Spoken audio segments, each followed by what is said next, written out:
Sandu. Dumnezeu să vă binecuvânteze și Dumnezeu să binecuvânteze acest popor. Maia Sandu, președinte! Maia Sandu, președinte!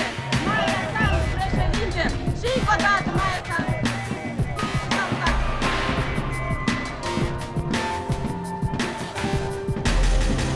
Mulțumesc frumos, dragi cetățeni! Noi avem obligația să protejăm Constituția, să protejăm țara, să protejăm oamenii acestei țări. Și acest lucru îl vom face împreună, uniți, anticipate!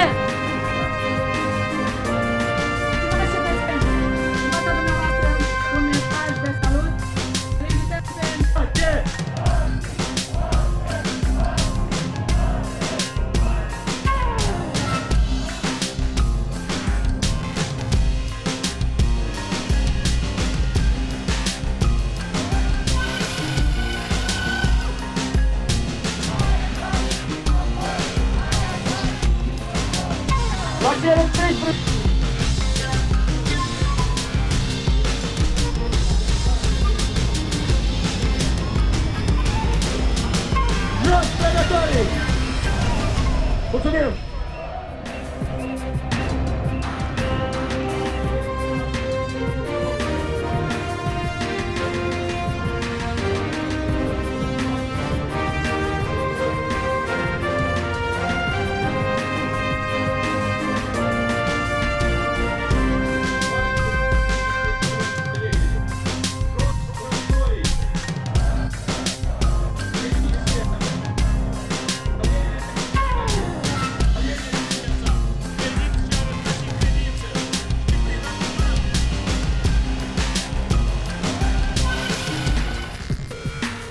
Această majoritate adoptă în grabă legi cu încălcarea tuturor normelor anticipate.